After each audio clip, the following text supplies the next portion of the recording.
할렐루야. 귀한 찬양을 감사드립니다. 인사 나눕니다. 예수님은 우리의 왕이십니다. 우리는 예수님 안에서 복받은 인생입니다. 할렐루야. 우리는 예수님 안에서 복받은 인생입니다.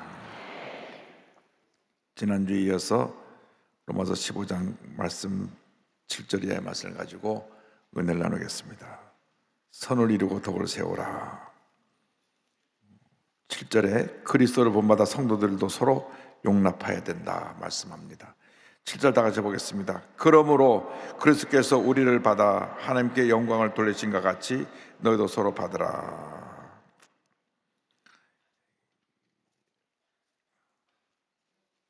영어 성경을 찾아보니까 웰컴이라는 단어를 썼습니다. 웰컴. 예수님이 우리를 웰컴하셨다. Jesus Christ has welcomed us. 우리를 잘 환영하고 맞아주셨다는 겁니다. 그렇기 때문에 우리들도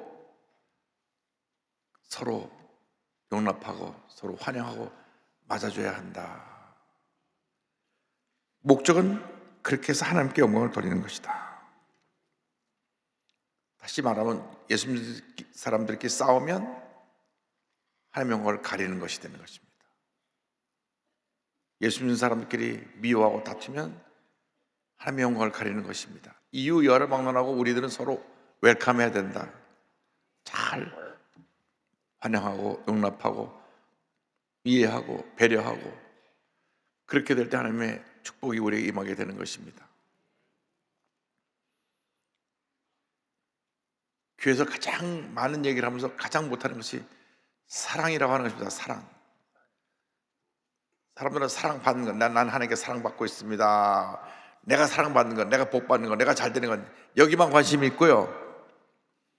내 옆에 사람이 정말 주님의 사랑으로 우리가 그분을 보살펴주고 베풀어줘서 배려해줘서 옆에 사람들이 마음에 기쁨과 평안을 누리게 하는 이웃사랑에 대해서는 굉장히 소홀히 합니다. 내 이웃을 내 몸처럼 사랑하라 그랬는데 우리가 우리 몸을 얼마나 사랑합니까? 그냥 아침에 일어나서 막 뭐 바르고 또 그냥 때를 따라서 그냥 온갖 좋은 거 다 갖다 먹이고 그리고 건강에 좋다 그러면 뭐 우리나라는 지렁이도 잡아먹으니까 건강에 좋다 그러면 뭐 뭐든지 다. 그런데 성경에 내가 그렇게 나를 사랑한 것처럼 네 이웃을 사랑해라. 할렐루야. 예수님이 우리를 용납하신 것처럼 우리를 품어주신 것처럼 너희도 서로 이렇게 서로 용납하고 서로 품어주면 그것이 하나님께 영광을 돌리게 되는 것이다. 미워하고 서로 물고 뜨고 싸우면 하나님의 영광을 가리는 것이 됩니다. 그래서 일단 예수 믿고 난 그날부터는 우리는 주만에서 다 한 형제 자매입니다. 하나님께서 우리를 하나님의 자녀로 받아주셨어요. 예수 믿기 전에는 마귀의 노예, 죄의 노예였습니다. 죄의 노예. 그래서 태어나서부터 평생 죄 짓고 살다가 죽어갈 절망적인 인생이었는데 웬일인지 예수 믿고 하나님의 자녀가 돼서 복받은 인생을 살게 되었으니 이제는 서로 사랑하고 용납하고 화목하며 살아가는 주님의 자녀들이 되어야 합니다. 그런데 이러한 서로와 사랑으로 하나 되는 역사는 우리 예수님의 구원사역, 예수님의 구속사역을 통해서 이루어졌는데 이 구원사역은 유대인과 이방인이 다 하나님께 영광을 돌리게 하기 위함이다. 왜 우리가 존재하느냐? 하나님의 영광을 위해서. 할렐루야. 우리가 무엇을 하든지 오직 하나님의 영광을 위해서 내가 내 삶이 드려지길 원합니다. 사업을 하는 사람은 사업을 하는 걸 통해서 하나님의 영광을 위해서, 스포츠 하는 사람은 그 운동을 통해서 하나님의 영광을 위해서, 의사나 간호사가 환자를 돌보는 것도 하나님의 영광을 위해서, 모든 것이 하나님의 영광을 위해서 하는 것입니다. 그래서 이 하나님께 영광을 돌리게 하셨는데 먼저 예수님께서는 조상들에게 주신 언약을 견고하게 하셨습니다. 15장 8절 보겠습니다. 내가 말하노니 그리스도께서 하나님의 진실하심을 위하여 할례의 주체가 되었으니 이는 조상들에게 주신 약속들을 견고하게 하시고, 예수님이 1차적으로 유대 사람들을 위해서 오셔서 저들에게 구원의 은혜를 베풉니다.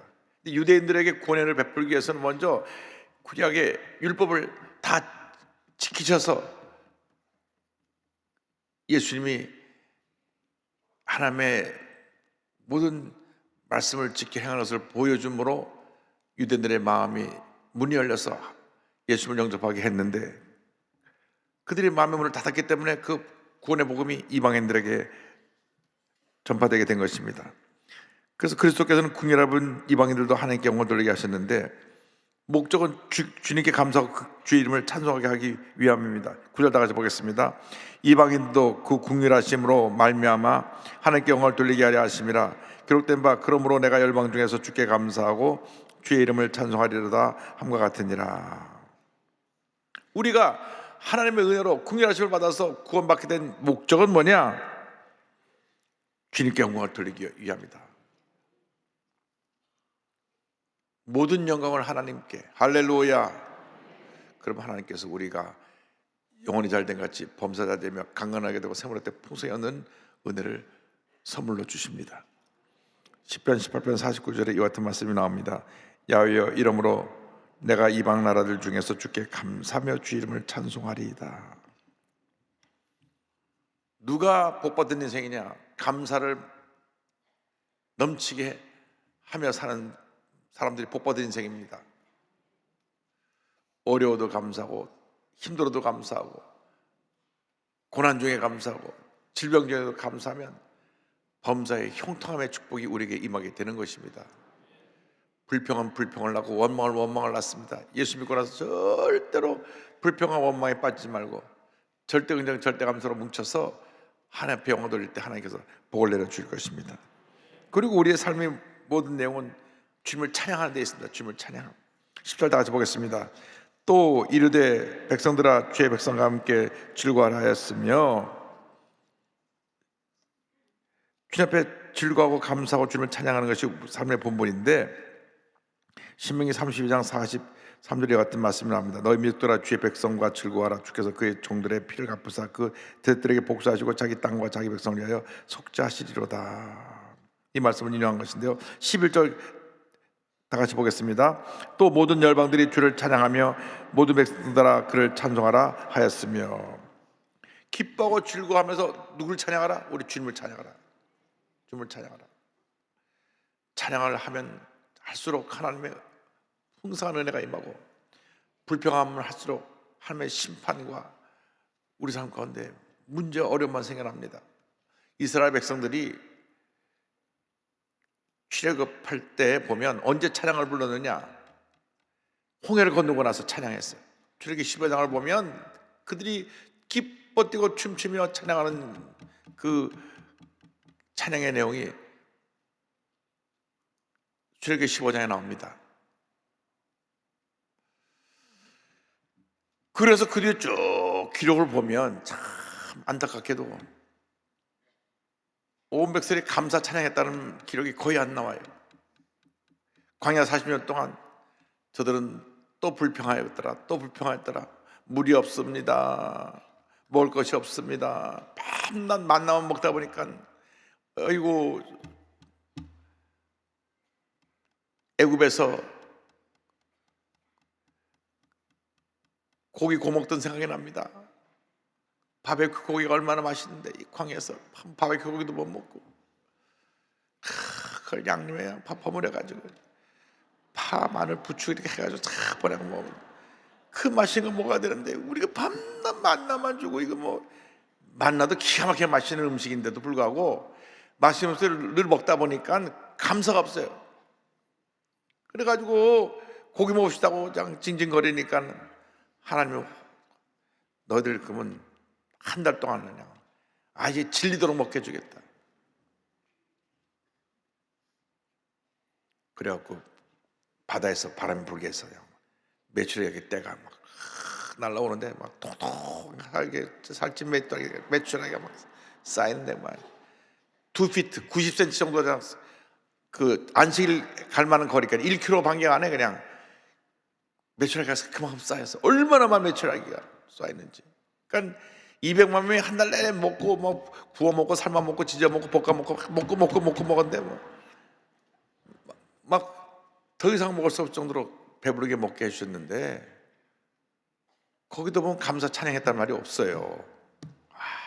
참 문제가 많은 사람들이에요. 매 순간 감사해야죠. 매 순간 주님을 찬양해야죠. 하나님께서 열방들아 주를 찬양하며 그를 찬송하라. 찬양하라 찬양하라 찬양하라 찬양하라. 시편 150편은 호흡이 있는 날, 호흡이 닿는 그날까지 찬양하라. 호흡이 있는 자들아 찬양하라 찬양하라. 그렇게 강조했는데 이스라엘 백성들이 그 찬양과 감사를 하지 못하고 불평하고 원망하다 광야에서 다 죽었다니까요. 가슴을 칠 일인데 그게 우리들이에요. 뭐 이스라엘 백성들이라고 그렇게 흉보면 안 돼요. 여러분 매일같이 감사 찬양합니까? 잘 못하잖아요. 우리가 조금 무슨 어려가 생겼으면 불평하잖아요. 왜 내게 이런 일이 생겼는지 모르겠다고, 왜 그냥 안 아픈 데가 없는지 모르겠다고, 뭐 밤낮이 감기가 오면 또 왜 겨울마다 감기가 오는지 모르겠다고. 아니 감기가 자기 건강을 잘 못하니까 감기가 자꾸 오는 것이지 왜 자꾸 남 탓해? 옆에 누가 감기 걸린 사람이 안 있었는데 그 사람 때문에 감기 올랐다고. 감기 걸린 사람이 있어도 안 오는 사람은 안 오나요? 또 감기가 와도 감사해야 돼요. 왜 감기 오는 이유는 쉬라고 오는 거예요. 쉬라고. 감기가 오면 무조건 되고 하루 종일 잠만 자면 돼요. 그럼 다 나요. 몸이 면역이 떨어지니까 감기가 오는 거거든요. 그러니까 감기가 오면 딴 거 없어요. 그냥 감기약이 다른 성분 안 들었어요. 그게 수면제. 감기약 먹고 누워서 하루 종일 자면 다 나요. 못 나는 병이 없어요. 근데 그보다 더 중요한 것은 마음에 감사가 없으면 마음에 병이 든 거예요. 감사가 없기 때문에 마음에 감기가 들어갔고 늘 콜록콜록거려서 불평만 하는 거예요. 그래서 오늘 말씀이 주를 찬양하라, 주를 찬양하라, 주를 찬양하라. 우리가 감사하고 주를 찬양해야 될 것은 주님께 나의 소망을 두고 살아갑니다. 12절 다 같이 보겠습니다. 또 이사야가 이르되 이새의 뿌리 곧 열방을 다스리기 위하여 일어나신 이가 있으리니 열방이 그의 소망을 두리라 하였느니라. 이새의 뿌리는 바로 이 땅에 메시아로 오실 예수님을 의미합니다. 이사야 11장 10절에 예언의 말씀이 있죠. 그날에 이새의 뿌리에서 한 싹이 나서 만인의 기치로 설 것이요 열방이 그에게로 돌아오리니 그가 거한 것이 영화로우리라. 예수님이 이새의 뿌리 다윗의 반열에서 태어나셔서 우리 구세로 오셨기 때문에 이제 주님에 계신 것이 영광스러운 것이 되고 우리의 일생은 주님에게 소망을 두고 살아가는 일생이 된 것입니다. 그럼 나가서 로마 성들이 누리게 될 축복에 대해서 13절을 말씀합니다. 다 같이 보겠습니다. 소망의 하나님이 모든 기쁨과 평강을 믿음 안에서 너에게 충만하게 하사 성령의 능력으로 소망이 넘치게 하시기를 원하노라. 이 13절 안에 많은 것이 담겨 있습니다. 그 두 파트로 정리하면 소망의 하나님께서 모든 기쁨과 평강을 믿음 안에서 너에게 충만하게 하사. 우리 하나님은 소망의 하나님이십니다. 우리의 유일한 소망은 하나님께 영광을 돌리는 것이고 하나님 안에 있습니다. 소망의 하나님은 우리에게 뭘 주느냐면 기쁨과 평강을 주시는데 무엇 안에서? 믿음 안에서. 여러분 우리 마음에 기쁨과 평강이 언제 오느냐? 우리 마음에 믿음을 가질 때 기쁨과 평강이 오는 것입니다. 다시 말하면 우리 마음에 믿음이 약해지면 기쁨과 평안이 사라져 버립니다. 믿음이 충만하면 기쁘고 평안함이 넘쳐나는 것입니다. 기쁨과 평강은 동전의 앞면과 뒷면이에요. 기쁨은 겉으로 드러나는 내 삶에 주신 하나님의 은혜에 대한 감사의 표현이고 그 마음속에 임하는 것이 평안입니다. 그래서 성령 열매들 보면 첫 번째가 사랑이고 그 다음에 두 번째가 기쁨, 희락이에요. 세 번째가 뭐냐면 화평, 평안이에요. 그러니까 성령으로 충만을 받으면 주님의 사랑이 넘쳐나게 되고 주님의 기쁨이 충만하게 되고 내 마음에는 나의 마음 속에 늘 평안해, 평안해, 평안해, 평안해. 할렐루야. 이러한 기쁨과 평강을 무엇 안에서? 믿음 안에서 받게 된다. 믿음 안에서. 그래서 여러분이 믿음의 사람이 돼야 됩니다.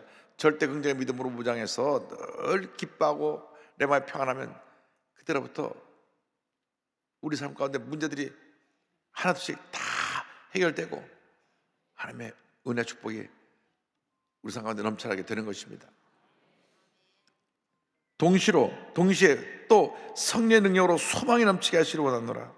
믿음 안에서는 기쁨과 평강이고 성령에 임했을 때 성령의 능력으로 우리에게 꿈과 비전을 주신다. 소망을 주신다.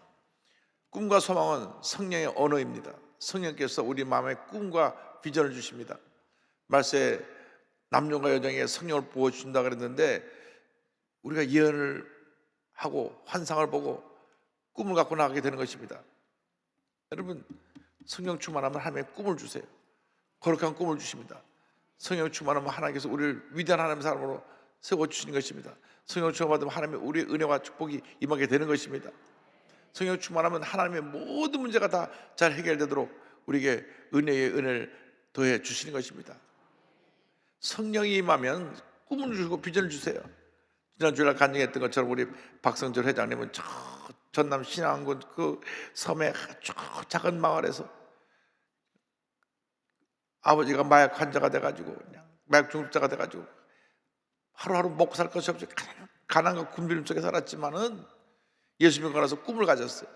성령이 함께 하시니까 오늘 거대한 그룹의 회장으로 세워주셔서 귀한 역사를 감당하고 계신데 하나님이 함께 하신 겁니다. 생각해보세요. 무일푼으로 시작해서 거대한 기업을 이루었다는 하나님이 도와주지 않으면 될 수가 없어요. 꿈을 가지기 바랍니다. 꿈을 가지면 좋은 일이 일어나는 것입니다. 무일푼으로 시작해도 꿈을 가지면 위대한 하나님의 사람으로 쓰임받게 되는 것입니다. 나이는 상관없어요. 꿈을 꾸면 나이를 뛰어넘습니다. 꿈을 꾸는데 당신은 나이가 많으니까 꾸지 마십시오. 이건 말이 안 됩니다. 당신은 이제 정년이 됐으니까 그만 꿈꾸십시오. 꿈이 없는 백성 망한다 그랬습니다. 꿈을 꿔야 됩니다. 늘 거룩한 꿈을 꿔야 됩니다. 그런데 내 스스로 꾸는 꿈이 아니라 성령의 능력으로 꿈을 꿔라. 성령의 주시는 능력을 가지고 꿈을 꾸면 꿈이 이루어지는 것입니다. 은혜가 임하게 되는 것입니다. 거룩한 꿈을 꾸며 나가시기 바랍니다. 꿈꾸고 믿고 고백하고 나가면 반드시 좋은 일이 일어나게 되는 것입니다. 저는 늘 꿈을 꿉니다. 하나님 아버지, 북한에 병원이 세워지고 복음이 들어가서 북한의 복음으로 변화되게 하시고 남북 통일의 날이 복음을 통해서 이루어지게 하여 주옵소서. 그 어떤 것으로도 북한을 변화시킬 수 없습니다. 김일성 주체사장으로 똘똘 뭉쳐갖고 78년 동안 위대한 수령 어버이만 바라보고 있는 그 사람들이 예수님 없이는 변화되지 않습니다. 예수님 없이는 변화되지 않아요.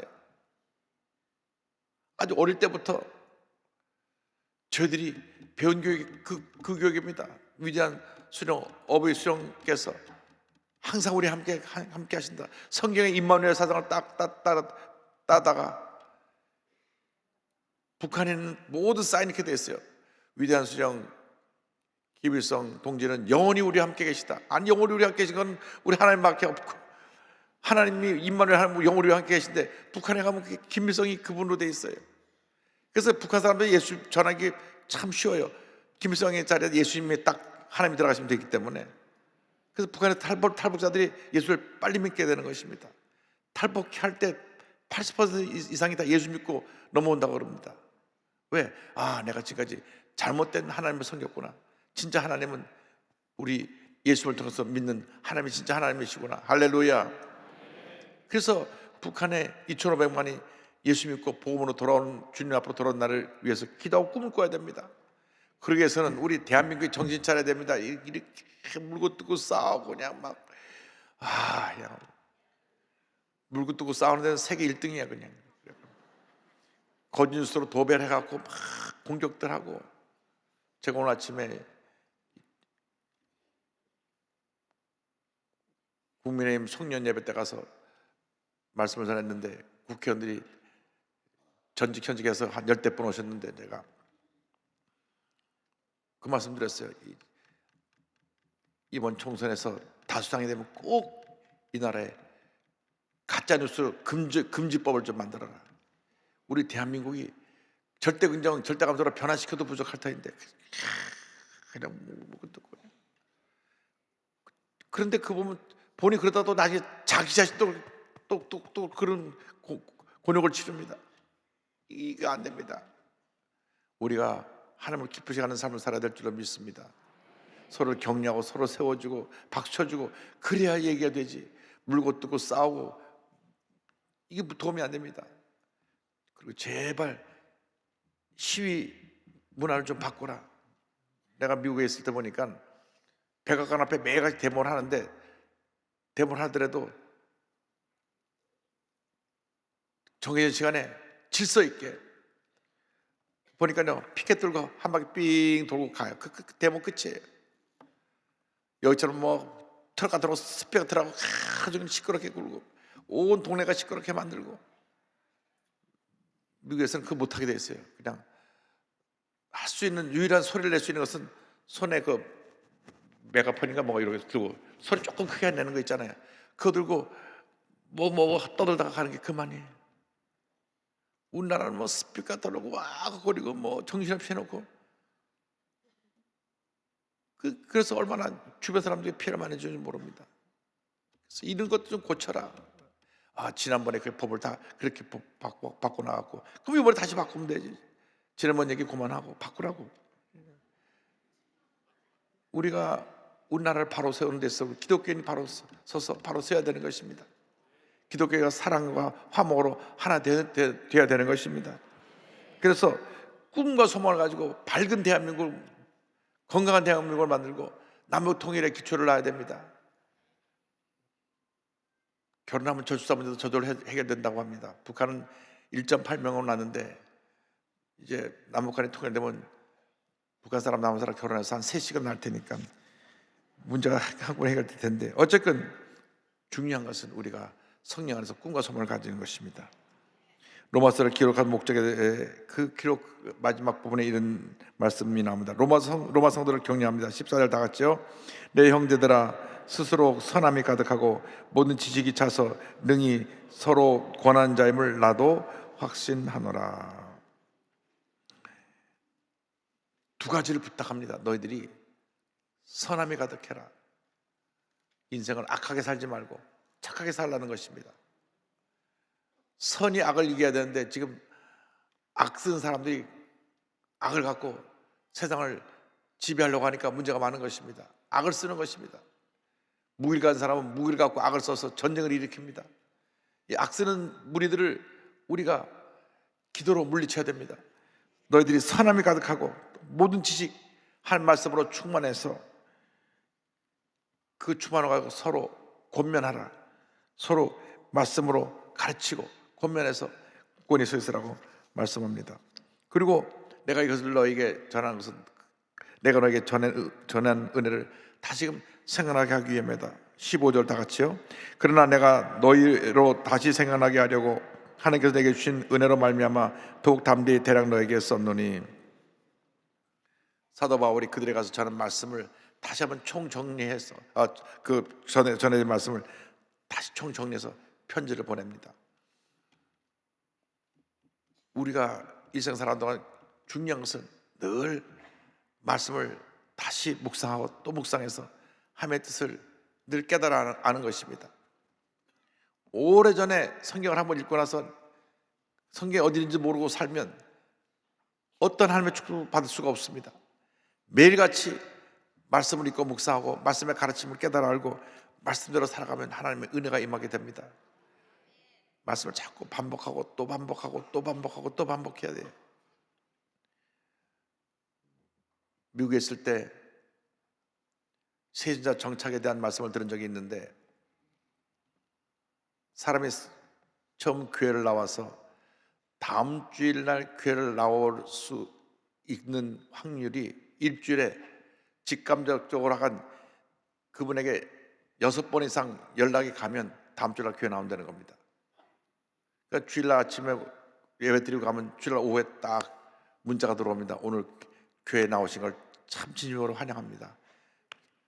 당시 우리에 나오셨는데 그 속한 구역은 마포 3-2에 교구장은 누구, 구역장은 누구입니다.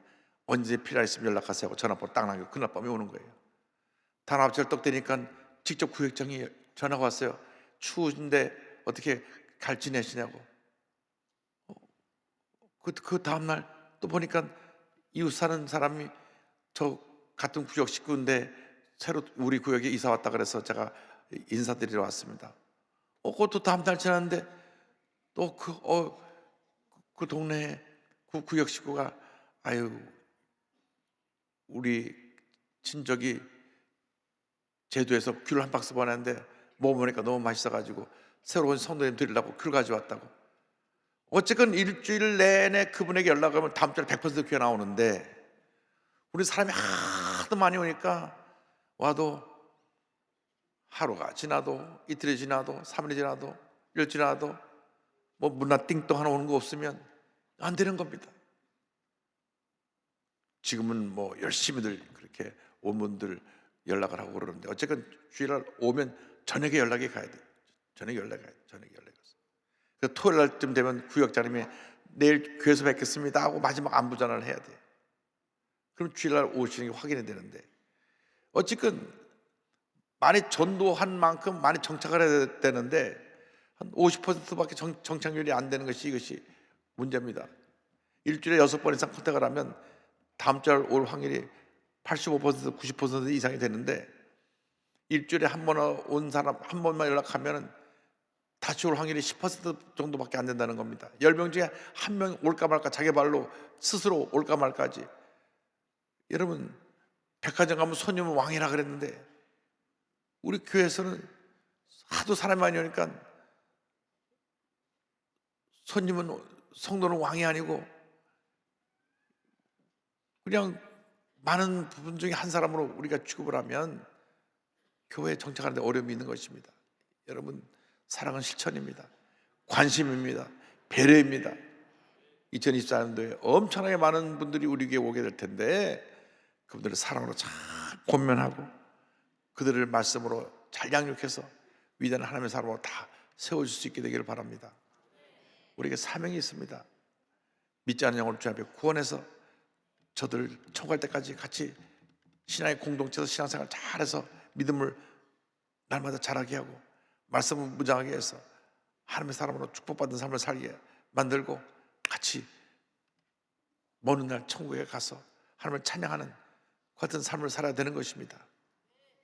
나 혼자 예수 믿고 나 혼자 잘 먹고 나 혼자 천국 가면 안 돼요. 교회는 열심히 다녔는데 평생 한 사람도 전도를 못했어. 가보니까 아는 사람 아무도 없어. 혼자 빙빙 돌지 말고 그렇게 하지 말고요. 여러분 우리 모두가 다 예수 잘 믿고 많은 영혼 구원해서 다 같이 천국 가서 대여의도 100만 합창단이 하나님께 찬양을 드리고 찬양을 드리고 영광 돌리는 날이라고 오게 될 줄로 믿습니다. 그러므로 오늘 우리에게 주신 말씀을 기억하면서 하나님 받은 은혜 늘 감사하게 하여 주옵소서. 성도들께 서로 화목하고 사랑을 하나 되게 하여 주옵소서. 특별히 소외된 이웃, 새로 나온 사람들 사랑에 관심을 갖고 그들을 돌볼 수 있게 하여 주옵소서. 그래서 우리 교회가 정말 사랑으로 풍성하고 은혜로 풍성하고 감사로 풍성하고 믿음 안에서 큰 소망을 갖고 나가는 복된 사랑의 공동체로 우리 모두가 거듭나게 되기를 주님의 이름으로 축원합니다. 축원합니다. 기도하겠습니다. 사랑과 은혜와 자비가 원하신 하나님 아버지, 우리가 받은 은혜 늘 감사하게 하여 주시고 사랑의 공동체를 이루어서 주님 앞에 가는 그날까지 하나님을 찬양하며 주님께 영광 돌리며 살아가는 제 모두가 될 수 있도록 은혜 내려 주옵소서. 예수님의 이름으로 기도 올리옵나이다. 아멘.